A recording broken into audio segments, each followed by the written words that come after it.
നമസ്കാരം, കോമ്പറ്റേറ്റീവ് ക്രാക്കറിലേക്ക് എല്ലാവർക്കും സ്വാഗതം.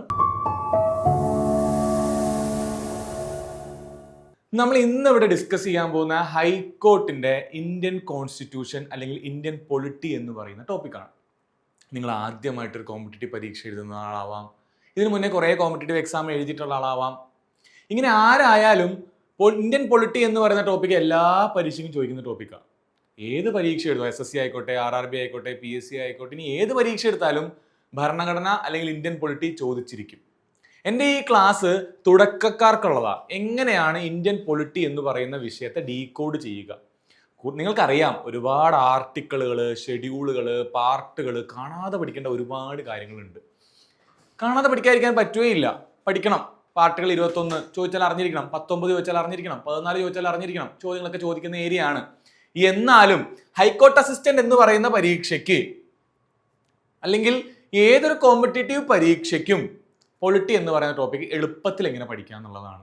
ഒന്ന് മനസ്സിലാക്കി വെക്കുക, അതിൻ്റെ ഒരു സ്ട്രക്ചർ മനസ്സിലാക്കുക എന്നുള്ളതാണ്. ഒന്നാമത്തെ കാര്യം ഓർക്കുക, ഇന്ത്യൻ പൊളിറ്റി എന്ന് പറയുന്ന ഭാഗത്ത് നിന്ന് ഏതൊരു പരീക്ഷയ്ക്കും ചോദിക്കുന്ന 4 ഭാഗങ്ങളാണ്, അല്ലെങ്കിൽ പഠിക്കേണ്ട ഓർഡർ ഇതാണ്. ഈ ഒരു ക്ലാസ് കൊണ്ട് നിങ്ങൾക്ക് കിട്ടാൻ പോകുന്നത് എന്താണെന്നറിയോ? എനിക്ക് ഇന്ത്യൻ പൊളിറ്റി മൊത്തം കവർ ചെയ്യാൻ പറ്റില്ല, ഇന്ത്യൻ പൊളിറ്റിയുടെ ഫുൾ ഡീറ്റെയിൽസ് കൂടെ കവർ ചെയ്യാനും പറ്റില്ല. പക്ഷേ ഈ ക്ലാസ് കണ്ടിട്ട് നിങ്ങൾ ഇന്ത്യൻ പൊളിറ്റി പഠിക്കുമ്പോൾ ഇതിന് മുന്നേ പഠിച്ചതിലും എളുപ്പമായിട്ട് പഠിക്കാൻ പറ്റും. ഓക്കെ, കുറേ കാലങ്ങളായിട്ട് കുട്ടികൾക്ക് പറഞ്ഞു കൊടുത്ത് വർക്കൗട്ട് ആയിട്ടുള്ള ഒരു സ്ട്രാറ്റജിയാണ് ഈ ഒരു വീഡിയോയിൽ പറയാൻ ഉദ്ദേശിക്കുന്നത്. ഓക്കെ, അവസാനം വരെ കാണുക, എന്നിട്ട് polity പഠിക്കാനിരിക്കുക.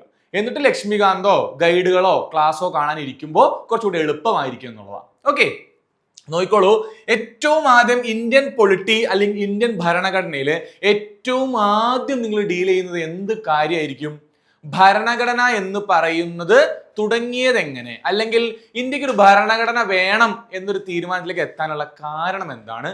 Evolution of Indian constitution, അല്ലെങ്കിൽ മേക്കിംഗ് ഓഫ് ഇന്ത്യൻ കോൺസ്റ്റിറ്റ്യൂഷൻ, അല്ലെങ്കിൽ history of Indian constitution.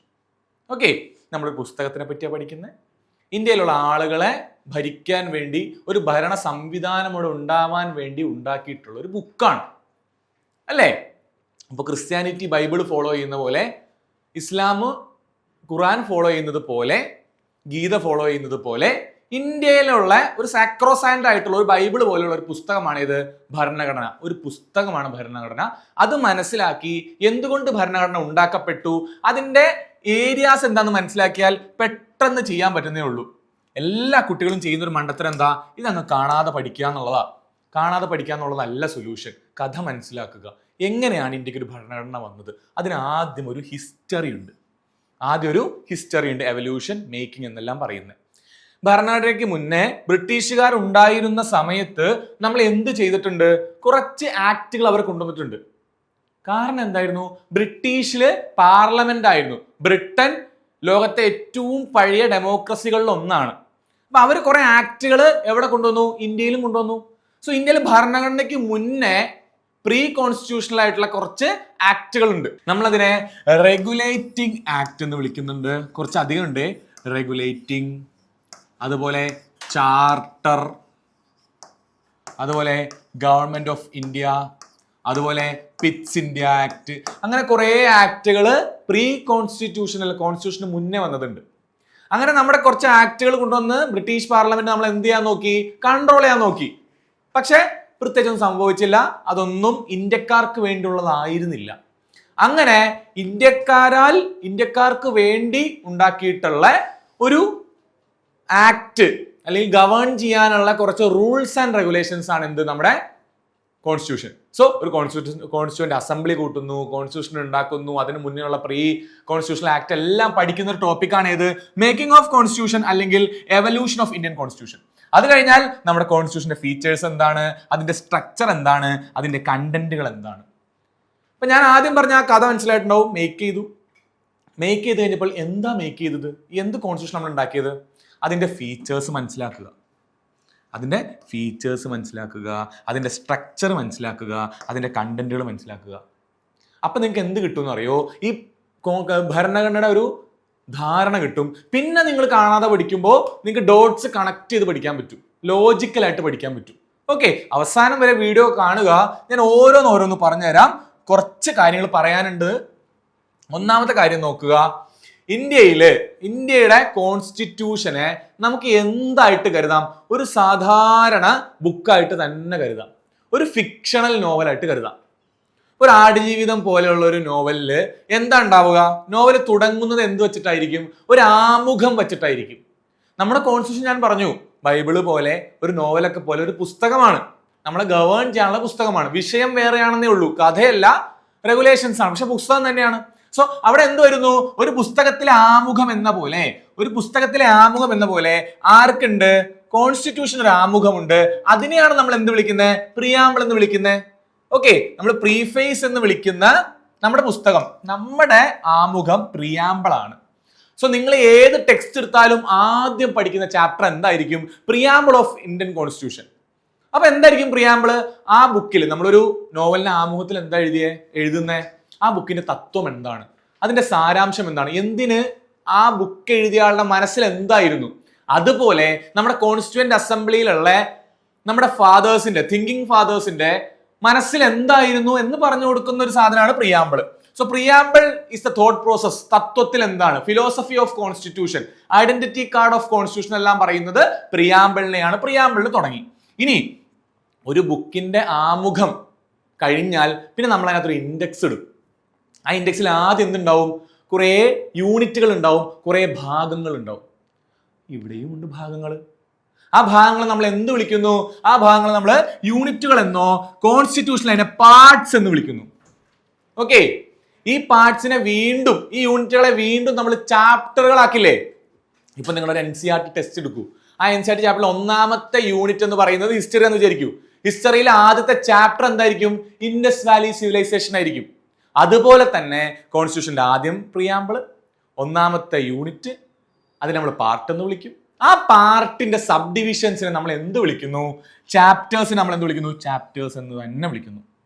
Okay, പുസ്തകത്തിൽ എന്ന പോലെ തന്നെ ആ ചാപ്റ്റേഴ്സിലെ ഓരോ ടോപ്പിക്കുകൾ ഉണ്ടാവില്ലേ? ഇപ്പോൾ ഇൻഡസ് വാലി സിവിലൈസേഷൻ പഠിക്കാൻ നേരത്ത് ടോപ്പിക് ഉണ്ടാവും. ആദ്യം ഹാരപ്പ പഠിക്കും. അതുപോലെ പല പല ടോപ്പിക്കുകളും ഉണ്ടാവും. കോൺസ്റ്റിറ്റ്യൂഷനിലും ഓരോ പാർട്ടിന്റെ ഓരോ ചാപ്റ്ററിലും ആർട്ടിക്കിളുകൾ അവിടെ ഉള്ളത്. ഇവിടെ ഈ അധ്യായങ്ങളിലെ ചാപ്റ്റർ എന്ന് വിളിക്കുന്നത് പോലെ തന്നെ പേജ് നമ്പറുകളെയും നിയമങ്ങളെയും ഓരോ ടോപ്പിക്കുകളെയും പുതിയ ടോപ്പിക്കുകളെയും നമ്മൾ ആർട്ടിക്കിൾ എന്ന് വിളിക്കും. അവിടം വരെ ഓക്കെയാണ്. എന്താണ് അതിന്റെ ഓർഡർ? ഒന്ന് ആലോചിച്ച് നോക്കിയേ. എങ്ങനെയാ വരിക? ഒന്ന് ആലോചിച്ച് നോക്കിയേ. ഒന്നാമത്തത് അവിടെ ആദ്യം വരുന്നത് ഞാൻ പറഞ്ഞു പ്രിയാമ്പിൾ എഴുതി. ആദ്യം നമ്മൾ പ്രിയാമ്പിൾ എന്ന് എഴുതി. പ്രിയാമ്പിൾ. ആദ്യം ഒരു മുഖവുര വന്നു, ആമുഖം വന്നു. പിന്നെ നമ്മൾ അതിനെ കുറെ പാർട്ടുകളായിട്ട് തിരിച്ചു. Part 1, part 2 etcetera. ഈ ഓരോ പാർട്ടുകളുടെയും സബ് ഡിവിഷൻ ആയിട്ട് എന്ത് വന്നു? ചാപ്റ്ററുകൾ വന്നു. ഈ ചാപ്റ്ററുകളിൽ ഓരോന്നിലും ടോപ്പിക്കുകൾ പോലെ ആർട്ടിക്കിളുകൾ വന്നു. ഇതാണ് സ്ട്രക്ചർ ഓഫ് ഇന്ത്യൻ കോൺസ്റ്റിറ്റ്യൂഷൻ. ഇനി നമ്മളൊരു NCERT പുസ്തകം എടുക്കുമ്പോഴോ നമ്മുടെ പാഠപുസ്തകം എടുക്കുമ്പോഴോ അതിൽ കുറെ ടേബിളുകൾ ഉണ്ടാവില്ലേ? കുറെ ടേബിളുകൾ ഉണ്ടാവും. 2 കോള ടേബിളുകൾ ഉണ്ടാവും. ഈ ടേബിളുകൾ നമ്മൾ എന്ത് ചെയ്യും? ഓരോ പാരഗ്രാഫിലും വീണ്ടും, ഓരോ ചാപ്റ്ററിലും വീണ്ടും ഈ ടേബിൾ കൊണ്ടുവരുന്നതിന് പകരം നമ്മൾ എന്ത് എഴുതും? As per given in table 1, as per given in table 2 എന്ന് എഴുതി വെക്കും. ടേബിൾ 1 എവിടെയെങ്കിലും കൊണ്ടുപോയി വെച്ചിട്ട് ഇതിനെ മെൻഷൻ ചെയ്യും പല സ്ഥലത്തും. ഇങ്ങനെയുള്ള ടേബിളുകൾ, പട്ടികകൾ എവിടെയും ഉണ്ട്, കോൺസ്റ്റിറ്റ്യൂഷനിലുണ്ട്. അതിന്റെ പേരാണ് എന്ത്? ഷെഡ്യൂൾ എന്ന് പറയുന്നത്. ഓക്കെ, സോ ഒരു ഇന്ത്യൻ കോൺസ്റ്റിറ്റ്യൂഷനിൽ എടുത്താൽ നിങ്ങൾക്ക് അതിന്റെ ഡിവിഷൻസ് കാണാൻ പറ്റും. ഒന്ന് പ്രിയാമ്പിള്, അടുത്തത് പാർട്ടിനെ ചെറുതാക്കി ചാപ്റ്റർ ആക്കി, ചാപ്റ്ററിനെ ചെറുതാക്കി ആർട്ടിക്കിൾ ആക്കി. ആർട്ടിക്കിളുകളുടെ ഉള്ളിൽ ഇതിന്റെ ഇടയിൽ ഒരു ഷെഡ്യൂൾ ഉണ്ടാവും. അതെന്താണ്? ടേബിളുകളാണ്. ടേബിൾ 1, ടേബിൾ 2 എന്ന് പറയുന്നത് പോലെ ഇവിടെ ഷെഡ്യൂൾ 1, ഷെഡ്യൂൾ 2, ഷെഡ്യൂൾ 3 എക്സെട്ര ഉണ്ട്. ഓക്കെ, ഇതുകൊണ്ടൊന്നും ആയില്ല. 1947 ഉണ്ടായ ഇന്ത്യ അല്ല ഇപ്പോഴത്തെ ഇന്ത്യ. ഇന്ത്യയിൽ ഒരുപാട് മാറ്റങ്ങൾ ഇനിയും മാറ്റങ്ങൾ വരാൻ പോകുന്നുണ്ട്. 1947 അന്ന് ഈ കോൺസ്റ്റിറ്റ്യൂഷൻ ഉണ്ടാക്കുന്ന ആളുകൾക്ക് അറിയാം, ഞങ്ങൾ ഭയങ്കര ബുദ്ധിയുള്ളവരല്ല, ഞങ്ങൾക്ക് തെറ്റുകൾ പറ്റിയേക്കാം, മാറ്റങ്ങൾ വരുത്തേണ്ടതായിട്ടുണ്ടാവാം. അവരെന്ത് ചെയ്തു എന്നറിയോ? മാറ്റങ്ങൾ വരുത്താൻ വേണ്ടി ഒരു പ്രൊവിഷൻ കൊടുത്തു. ആ പ്രൊവിഷനാണ് എന്ത്? ആ പ്രൊവിഷനാണ് ഇവിടെ അമെൻമെന്റ് എന്ന് വിളിക്കുന്നത്. ആ പ്രൊവിഷനെ നമുക്ക് അമെൻമെന്റ് എന്ന് വിളിക്കുന്നത്. ഒരു പുസ്തകം ഇറക്കുമ്പോൾ അടുത്ത വട്ടം നമ്മൾ പുതിയൊരു പതിപ്പ് ഇറക്കും, ന്യൂ എഡിഷൻ ഇറക്കും, ലേറ്റസ്റ്റ് എഡിഷൻ ഇറക്കും. അങ്ങനെ നമ്മൾ എന്ത് ചെയ്യുന്നുണ്ട്? കോൺസ്റ്റിറ്റ്യൂഷനെ മാറ്റിക്കൊണ്ടേയിരിക്കുക, പുതിയ പുതിയ എഡിഷൻസ് ആക്കി മാറ്റിക്കൊണ്ടേയിരിക്കുക. അതിനെ നമ്മൾ അമെൻഡ്മെന്റുകൾ എന്നാ വിളിക്കുക. എന്താ വിളിക്കുക? അമെൻഡ്മെന്റ് എന്നാ വിളിക്കുക. നമുക്ക് നോക്കാം എന്താ ഉള്ളത്. സോ കോൺസ്റ്റിറ്റ്യൂഷന്റെ സ്ട്രക്ചർ എന്ന് പറയുന്നത് പ്രിയാമ്പിൾ ഉണ്ടാവും. പ്രിയാമ്പിളിന്റെ കൂടെ തന്നെ എന്തുണ്ടാവും? പാർട്സ് ഉണ്ടാവും. പാർട്സിനെ ചെറുതാക്കിയാൽ ചാപ്റ്ററുകളായി, ചാപ്റ്ററുകളെ ചാപ്റ്ററുകളെ ചെറുതാക്കിയാൽ ആർട്ടിക്കിളുകളായി, അവിടെ ഷെഡ്യൂൾസ് ഉണ്ട്, ഭേദഗതികൾ അല്ലെങ്കിൽ അമെൻമെന്റ്സ് ഉണ്ട്. ഇതാണ് സ്ട്രക്ചർ ഓഫ് ഇന്ത്യൻ കോൺസ്റ്റിറ്റ്യൂഷൻ. ഇങ്ങനെയാണ് ആ ബുക്ക് ഇരിക്കുന്നത്. ഇനി ബുക്ക് ഇരുന്നു, കഥ മൊത്തം മനസ്സിലായി. ഇനി ഇവിടെ കുറച്ച് ഫാക്റ്റുകൾ ചോദിക്കാൻ, ഇതൊന്നും പരീക്ഷയ്ക്ക് ചോദിക്കില്ല. പരീക്ഷയ്ക്ക് ചോദിക്കാൻ പോകുന്ന ഈ ടേബിളാ. കോൺസ്റ്റിറ്റ്യൂഷൻ ഉണ്ടാക്കിയ സമയത്ത് 22 പാർട്ടുകളാണ് ഉണ്ടായിരുന്നത്. പിന്നീട് ഇപ്പോ എത്രയുണ്ട് ചോദിക്കാൻ പോകുന്നത് എന്താ? ഇപ്പോ എത്ര പാർട്ടുകൾ ഉണ്ടെന്ന് ചോദിച്ചാൽ ഇപ്പോ 25 പാർട്ടുകളാണ്. ആദ്യം 395 ആർട്ടിക്കിളുകൾ ഉണ്ടായിരുന്നത്, ഇപ്പോ 448 ആർട്ടിക്കിളുകളെ. ആദ്യം 8 ഷെഡ്യൂൾ ഉണ്ടായിരുന്നത്, ഇപ്പൊ 12 ഷെഡ്യൂളായി മാറി. കോൺസ്റ്റിറ്റ്യൂഷൻ ഉണ്ടാക്കുന്ന സമയത്ത് എന്തില്ല? അമെൻമെന്റ് ഇല്ല. പിന്നീട് അമെൻഡ് ചെയ്ത് നമ്മൾ എത്ര എത്തി? 106ാമത്തെ അമെൻമെന്റ് വരെ എത്തി. ഇതാ പരീക്ഷയ്ക്ക് ചോദിക്കുക. പക്ഷെ ഇത് മനസ്സിലാവണമെങ്കിൽ എന്ത് വേണം?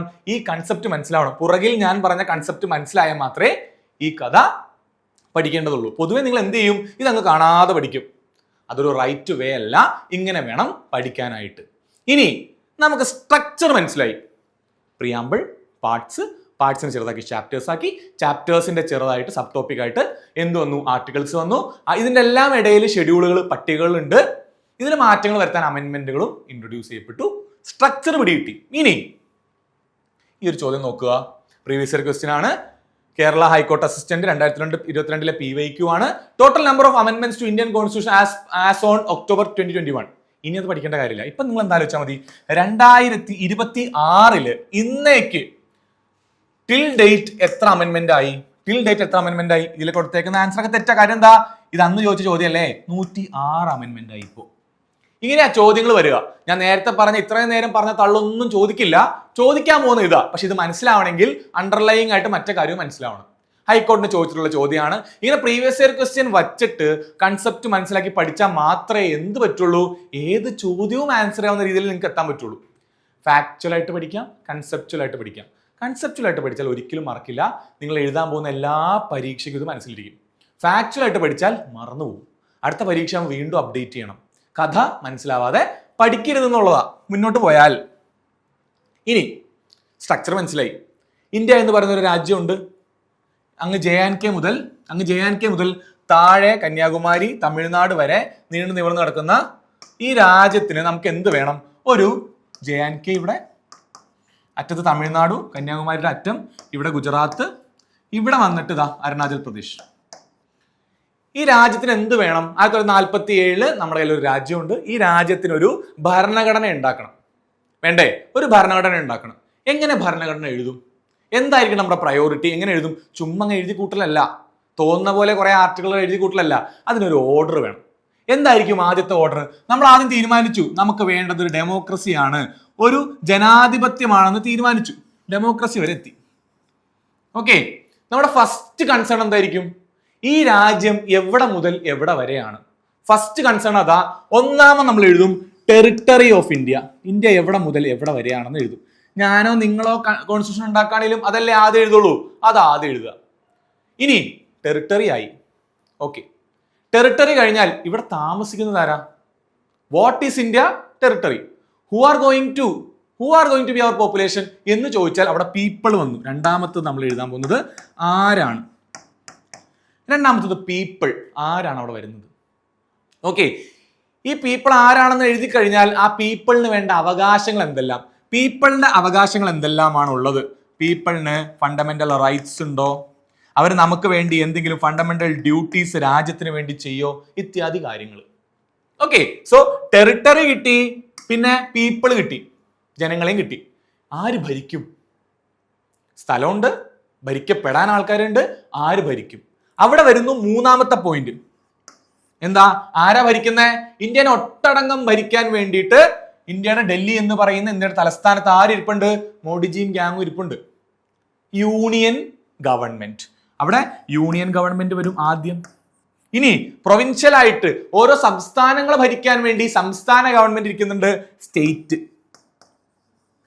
സ്റ്റേറ്റ് മാത്രമല്ല, വേറെ കുറച്ച് കുഞ്ഞു ആൾക്കാരും കൂടി ഉണ്ട്. ആരാ? യൂണിയൻ ടെറിട്ടറീസ്, കേന്ദ്രഭരണ പ്രദേശങ്ങൾ, സ്റ്റേറ്റ് ആൻഡ് യൂട്ടി. ഇവർ രണ്ടേരും മാത്രമാണോ നമ്മൾ ഭരിക്കുന്നത്? ഒന്ന് ആലോചിച്ച് നോക്കിയേ.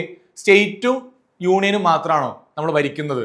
അല്ലെങ്കിൽ ഇപ്പൊ BJP ഗവൺമെന്റ് സെൻട്രലുണ്ട്, ഇവിടെ നമ്മുടെ കോൺഗ്രസ് ഗവൺമെന്റ് പുതിയതായിട്ട് കേരളത്തിൽ വന്നു. ഇവർ രണ്ടേരും മാത്രമാണോ ഭരിക്കുന്നത്? അല്ല, ഒരാളും കൂടി ഉണ്ട്. ആരാന്നറിയോ? 3 സ്ഥലത്തേക്ക് ഇലക്ഷൻ നടക്കുന്ന യൂണിയൻ ഗവൺമെന്റ്, സ്റ്റേറ്റ് ഗവൺമെന്റ്, ഒരു സ്ഥലം കൂടി ഉണ്ട്, panchayat municipality. Panchayat and municipality. Okay, so territory കണ്ടുപിടിച്ചു, പീപ്പിൾ കണ്ടുപിടിച്ചു, ആര് ഭരിക്കുന്നു കണ്ടുപിടിച്ചു. ഇപ്പൊ നിങ്ങൾക്ക് മനസ്സിലായി എന്തായിരിക്കും ഇന്ത്യ എന്ന് പറയുന്ന ഒരു രാജ്യം ഉണ്ടാക്കാൻ നേരത്ത് അവരുടെ മനസ്സിൽ എന്തായിരുന്നു, എന്ത് കണ്ടന്റ് അവരുടെ മനസ്സിലുണ്ടായിരുന്നത്. ഇങ്ങനെ വേണം കണ്ടന്റ് ഇതാന്ന് അവർ വിചാരിച്ചിട്ടുണ്ട്. ഇനി ഇങ്ങനെയാണോ അവർ എഴുതിയിട്ടുള്ളത്? നമ്മുടെ കോൺസ്റ്റിറ്റ്യൂന്റ് അസംബ്ലി ഇതുപോലെയാണോ ചെയ്തിട്ടുള്ളത്? ഇവിടെ കൊണ്ട് തീർന്നില്ല കേട്ടോ, ഭരിക്കുന്ന ആരാൻ തീരുമാനിച്ചു. ഇത് മാത്രമല്ല, ഇനി കോപ്പറേറ്റീവ് സൊസൈറ്റീസ് ഉണ്ട്. ഇത് കഴിഞ്ഞാൽ എലക്ഷൻ നടത്തണം. എലക്ഷൻ കഴിഞ്ഞാൽ അമെന്റ്മെന്റിന്റെ പ്രൊസീജിയർ ഉണ്ട്. അത് കഴിഞ്ഞാൽ ഇതൊക്കെ തകർന്ന് തരിപ്പണമായാൽ ഇന്ത്യയിൽ എന്ത് വരും? എമർജൻസി വരും, അല്ലേ? ഇന്ത്യയില് എമർജൻസി വരുമ്പോൾ എന്ത് സംഭവിക്കും? ഇതെല്ലാം ഇതിന്റെ താഴേക്ക് താഴേക്ക് താഴേക്ക് വരും. ഏറ്റവും ആദ്യം വന്നിട്ട് എന്ത് എഴുതാൻ പറ്റില്ല? അമെന്റ്മെന്റ് എഴുതാൻ പറ്റില്ല. പാർട്ട് 1 ഒരിക്കലും അമെന്റ്മെന്റ് ആവില്ല. ഭേദഗതി ആദ്യം കൊണ്ട് എഴുതി വെക്കില്ലല്ലോ. അടിയന്തരാവസ്ഥ, എമർജൻസി ആദ്യം കൊണ്ട് എഴുതി വെക്കാൻ പറ്റുമോ? പറ്റില്ല. ഈ ഒരു ഓർഡറിലേ പറ്റുള്ളൂ. ഈ ഒരു ഓർഡറാണ് പാർട്ടുകൾ ഇനി കാണാതെ പഠിക്കേണ്ട അവസ്ഥ വരില്ല. ഇത്രയും കഥ മനസ്സിലായവര് പാർട്ട് നോക്ക്.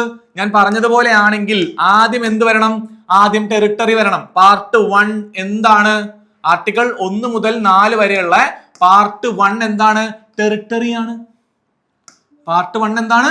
ടെറിട്ടറിയാണ്. ടെറിട്ടറി കഴിഞ്ഞാൽ എന്ത് വരണം? പീപ്പിൾ വരണം. അടുത്തത് സിറ്റിസൺഷിപ്പ്. പീപ്പിളിന്റെ അവകാശങ്ങൾ വരണം. Fundamental rights. ഫണ്ടമെന്റൽ റൈറ്റിനെ എന്ത് ചെയ്തുകൊണ്ട് സപ്പോർട്ട് ചെയ്തിട്ടുള്ള ഒരു കാര്യം കൂടി ഉണ്ട്, directive principles of state policy. എന്താ നമുക്ക് വിശദമായിട്ട് പഠിക്കാം പിന്നീട്. ഇനി ജനങ്ങൾക്ക് ഗവൺമെന്റിനോടുള്ള ഡ്യൂട്ടീസ്, രാജ്യത്തിനുള്ള ഡ്യൂട്ടീസ്, ഫണ്ടമെന്റൽ ഡ്യൂട്ടി. അപ്പൊ ഞാൻ നേരത്തെ പറഞ്ഞതുപോലെ ഒന്ന് ടെറിട്ടറി വന്നു, അടുത്തത് പീപ്പിൾ വന്നു. ഇത് രണ്ടും വന്നു. സ്ഥലം എത്തി, ഭരിക്കപ്പെടേണ്ട ആൾക്കാരെത്തി. ഇനി ഭരിക്കുന്നത് ആര്? നോക്ക്, ദ യൂണിയൻ, ദ സ്റ്റേറ്റ്, പിന്നെ പഴയ സ്റ്റേറ്റുകള്, union territory, panchayat, municipality. Okay, union എന്ന് പറയുന്നത് ഭരിക്കുന്നത് ആര്? ഈ ഒരു ഓർഡറിലേ പോവുള്ളൂ. അപ്പൊ പാർട്ടുകൾ ഇനി കാണാതെ പഠിക്കണോ? ഒന്ന് ആലോചിച്ച് നോക്ക്. ഇനി പാർട്ടുകൾ കാണാതെ പഠിക്കണോ? വേണ്ട. ആദ്യം ടെറിട്ടറി വരൂ, പിന്നെ സിറ്റിസനെ വരൂ, അതിന് ശേഷം ഫണ്ടമെന്റൽ റൈറ്റ് വരൂ, അതിനുശേഷം DPSP വരൂ, അതിനുശേഷം ഫണ്ടമെന്റൽ ഡ്യൂട്ടിയെ വരൂ, അതിനുശേഷം യൂണിയനെ വരൂ, അതിനുശേഷം സ്റ്റേറ്റേ വരൂ, അതിനുശേഷം UTA വരൂ, അതിനുശേഷം പഞ്ചായത്തെ വരൂ, അതിനുശേഷം മുനിസിപ്പാലിറ്റി വരൂ. ഇങ്ങനെ നിങ്ങൾക്കും കാണാതെ പറയാൻ പറ്റും. എപ്പോ? ഈ കൺസെപ്റ്റ് മനസ്സിലായാൽ. ഫാക്ച്വൽ ആയിട്ട് മാത്രമല്ല, കൺസെപ്റ്റലായിട്ടും പഠിക്കാം. ഓക്കെ ആണോ? ഇനി ഇവിടെ എന്തെല്ലാമാണ് പറയുന്നതെല്ലാം ഡീറ്റെയിൽ ആയിട്ട് ഞാൻ ഇവിടെ കൊടുത്തിട്ടുണ്ട്. സമയം പോലെ വായിച്ച് മനസ്സിലാക്കുക. കിട്ടുന്നതേ ഉള്ളൂ, എവിടെയും കിട്ടാവുന്നേ ഉള്ളൂ. ഇനി ഓരോ പാർട്ടിലും എത്ര ആർട്ടിക്കിൾ ഉണ്ടെന്ന് കൂടെ എഴുതി വെച്ചിട്ടുണ്ട്. ഏതൊക്കെ ആർട്ടിക്കിളാണ് ഓരോ പാർട്ടിലും ഉൾപ്പെടുത്തിയിട്ടുള്ളത് വരെ എഴുതി വെച്ചിട്ടുണ്ട്. സമയം പോലെ വായിച്ച് പഠിക്കാവുന്നതേ ഉള്ളൂ. കൺസെപ്റ്റ് മനസ്സിലാക്കി തരിക, ഫാക്ച്വൽ ആയിട്ടുള്ള ഡാറ്റ നിങ്ങൾ പഠിക്കുക. അതാണ് നമ്മുടെ ഉദ്ദേശം. മുന്നോട്ട് പോകുമ്പോൾ ഇവിടെ കൊണ്ട് പാർട്ട് തീർന്നില്ല കേട്ടോ, കുറച്ചുകൂടെ പാർട്ടുകൾ ഉണ്ട്. ഏതെല്ലാമാണ്? പിന്നീട് കോപ്പറേറ്റീവ് സൊസൈറ്റി വരുന്നുണ്ട്, ഷെഡ്യൂൾ ട്രൈബ്സിന് വേണ്ടിയിട്ടുള്ള ആക്ടുകൾ വരുന്നുണ്ട്, ഷെഡ്യൂൾ ട്രൈബിന് വേണ്ടിയിട്ടുള്ളത് വരുന്നു, കോപ്പറേറ്റീവ് വരുന്നു, ഷെഡ്യൂൾ ട്രൈബിന് വേണ്ടി വരുന്നു, യൂണിയനും സ്റ്റേറ്റും തമ്മിലുള്ള റിലേഷൻ വരുന്നു. താഴോട്ട് പോയാൽ ഇമ്പോർട്ടന്റ് ആയിട്ട് ട്രിബ്യൂണൽസ്, എലക്ഷൻസ്, എമർജൻസി പ്രൊവിഷൻസ്, ഇതെല്ലാം വരുന്നത് പിന്നീട് അങ്ങോട്ടാണ്. ഓക്കെ, സോ ആദ്യങ്ങളിൽ നിന്ന് എപ്പോഴും ചോദ്യം ചോദിക്കുക. പിന്നെ ഞാൻ ടിക്കറ്റ് ഇമ്പോർട്ടന്റ് ആയിട്ടുള്ള ചോദ്യങ്ങൾ ചോദിക്കും. ഈ ഒരു ഓർഡർ മനസ്സിലാക്കുക. സോ നമ്മള് 2 കാര്യങ്ങൾ മനസ്സിലാക്കി. ഒന്ന്, ഭരണഘടന ഉണ്ടായത് എങ്ങനെ, എവല്യൂഷൻ. 2, അതിന്റെ സ്ട്രക്ചർ എങ്ങനെ. 3, എന്തെല്ലാം കണ്ടന്റുകളാണ് ഉള്ളത്. ഇനി നിങ്ങൾ എന്ത് ചെയ്യുക? ഇനി പഠിക്കാനിരിക്കുക, ഇനി ആർട്ടിക്കിളുകൾ പഠിക്കാനിരിക്കുക. അപ്പൊ നിങ്ങൾക്ക് ഒരു പിക്ചർ കിട്ടും. ഇപ്പൊ നിങ്ങൾക്ക് ഒരു ഔട്ട്ലൈൻ കിട്ടി, എന്താണ് കോൺസ്റ്റിറ്റ്യൂഷൻ എന്നുള്ളതിന്റെ ഒരു ഔട്ട്ലൈൻ കിട്ടി. ഇനി പഠിക്കാനിരിക്കുമ്പോൾ ധാരണ കിട്ടും, ഓരോന്നോരോന്ന് പഠിക്കാനിരിക്കുമ്പോൾ ധാരണ കിട്ടും. ഇനി ഷെഡ്യൂളുകൾ എന്ന് ഞാൻ പറഞ്ഞു, പട്ടികകളാണ്, ടേബിളുകളാണ്. ഈ പട്ടികകൾ എന്ന് പറയുന്നത് എന്താണ്? ഒരു കോഡിട്ട് പഠിക്കാവുന്നതേ ഉള്ളൂ. അതായത് ഒന്ന് ആലോചിച്ച് നോക്ക്, ആർട്ടിക്കിളുകൾ, ഒരുപാട് ആർട്ടിക്കിളുകൾ നമ്മുടെ എന്തിലുണ്ട്? കോൺസ്റ്റിറ്റ്യൂഷനിലുണ്ട്. ഇന്ത്യ എന്ന് പറയുന്ന രാജ്യത്ത് 28ഓളം സംസ്ഥാനങ്ങളുണ്ട്. ഈ സംസ്ഥാനങ്ങളുടെ അതിർത്തികളും ബാക്കി കാര്യങ്ങളും പല സ്ഥലങ്ങളിൽ ഉപയോഗിക്കേണ്ടതായിട്ട് വരും. പല ആർട്ടിക്കിളിൽ, പല പാർട്ടിൽ എന്ത് പറയുമ്പോഴും ചിലപ്പോൾ അതൊക്കെ ഉപയോഗിക്കേണ്ടി വരും. ഇതെല്ലായിടത്തും കൊണ്ടുപോയി വീണ്ടും വീണ്ടും വീണ്ടും എഴുതി വെക്കാന്ന് വെച്ചാൽ പ്രാക്ടിക്കലി പോസിബിൾ അല്ല. ബുക്ക് വലുതായിക്കൊണ്ടേയിരിക്കും. ഓൾറെഡി ലോകത്തെ ഏറ്റവും വലിയ റിട്ടൺ കോൺസ്റ്റിറ്റ്യൂഷൻ ഇന്ത്യയുടെയാണ്. ഇനി ഈ ഷെഡ്യൂളിലുള്ളതും എല്ലാം കൂടെ എഴുതി വെക്കാൻ പോയാലോ കുറച്ചുകൂടെ ബുദ്ധിമുട്ടാവും. അപ്പൊ നമ്മൾ എന്ത് ചെയ്യും? അതിന് വേണ്ടിയിട്ടൊരു ടേബിൾ സെറ്റ് ചെയ്ത് വെച്ചു. ആദ്യത്തെ ഷെഡ്യൂളിൽ ടെറിട്ടറി ഡീറ്റെയിൽസ് എഴുതി. രണ്ടാമത്തേല് എന്തെഴുതി? സാലറി എഴുതി. മൂന്നാമത്തേല് ഓത്തുകൾ എഴുതി. ആർക്കൊക്കെ ഓർത്തുള്ള? ഗവർണറിന്റെ ഓത്ത്, പ്രസിഡന്റിന്റെ ഓത്ത്, പ്രൈം മിനിസ്റ്ററിന്റെ ഓത്ത്, CAGയുടെ ഓത്ത്, അതൊക്കെ എഴുതി വെച്ചു. രാജ്യസഭയിലേക്കുള്ള സീറ്റ് അലൊക്കേഷൻ. ഗോവ ചെറിയ സംസ്ഥാനമാണ്, രാജ്യസഭയിലെ സീറ്റിന്റെ എണ്ണം കുറവായിരിക്കും. UP വലിയ സംസ്ഥാനമാണ്, സീറ്റിന്റെ എണ്ണം കൂടുതലായിരിക്കും.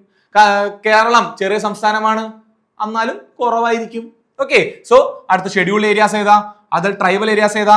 Federal list, official language, land reforms, കൂറുമാറ്റ നിയമം, പഞ്ചായത്തി രാജ്, മുനിസിപ്പാലിറ്റി. ഒറ്റ കോഡിട്ട് പഠിക്കുക. ടിയേഴ്സ് ഓഫ് ഓൾഡ് PM എന്ന് പറയുന്ന പുണ്യപുരാതനമായ കോഡാ. കൊല്ലങ്ങളായിട്ട് തന്നെ എല്ലാവരും പഠിക്കുന്നത്.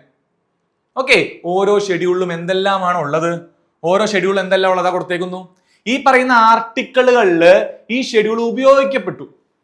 ആർട്ടിക്കിൾ 1-ലും ആർട്ടിക്കിൾ 4-ലും ടെറിട്ടറി എന്ന് പറയുന്ന ഷെഡ്യൂൾ. ഇവിടെ പിന്നെയും പിന്നെയും ഇതിലുള്ളത് എഴുതി വെക്കണ്ട, ഇത് ഓരോന്നും അങ്ങനെ കൊടുത്തിട്ടുണ്ട്.